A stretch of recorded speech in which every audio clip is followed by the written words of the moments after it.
அஸ்ஸலாமு அலைக்கும், welcome to லஃபீஸா kitchen. இன்றைக்கி நம்ம சேனலில் பன்னீர் பட்டர் மசாலா எப்படி செய்யுதுன்னு பார்க்கலாமா?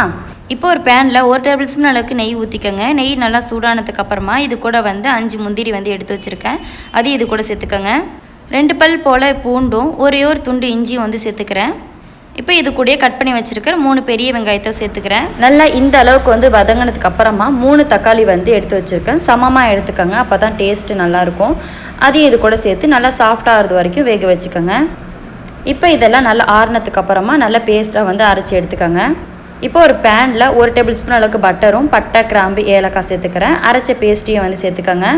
இப்போ இது கூட 1 டேபிள் ஸ்பூன் அளவுக்கு மிளகாய் தூள், 1/2 டீஸ்பூன் அளவுக்கு மஞ்சள் தூள், 1 டேபிள் ஸ்பூன் அளவுக்கு கரம் மசாலா தூள் சேர்த்துக்கோங்க.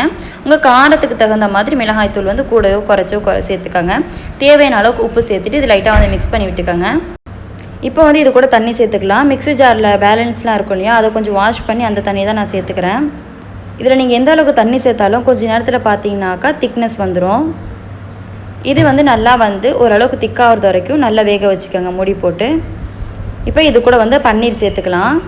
நான் இன்றைக்கி 100 கிராம் பன்னீர் எடுத்திருக்கேன். அது இந்த மாதிரி குட்டி குட்டியாக கட் பண்ணி இது கூட 65 மசாலாவும் தேவையான அளவுக்கு உப்பு, கொஞ்சமாவது கரம் மசாலா, கார்ன்ஃப்ளவர் போட்டு லைட்டாக மிக்ஸ் பண்ணிக்கோங்க.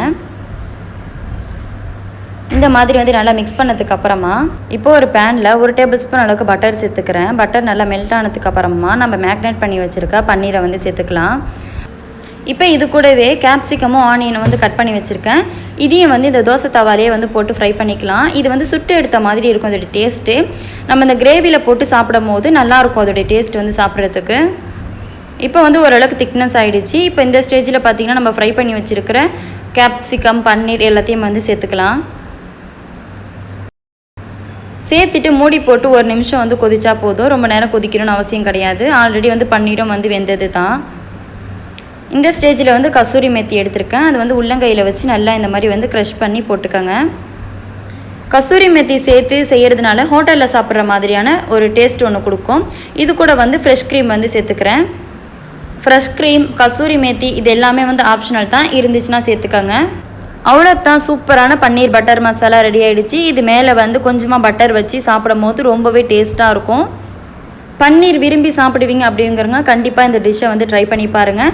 ரொம்பவே சூப்பராக இருக்கும். இந்த ரெசிபி வீடியோ உங்களுக்கு பிடிச்சிருக்கு அப்படின்னாக்கா நம்ம சேனலுக்கு லைக் பண்ணுங்கள், ஷேர் பண்ணுங்கள், மறக்காமல் சப்ஸ்கிரைப் பண்ணுங்கள். இன்ஷால்லா நெக்ஸ்ட் வீடியோவில் பார்க்கலாம். அஸ்ஸலாமு அலைக்கும்.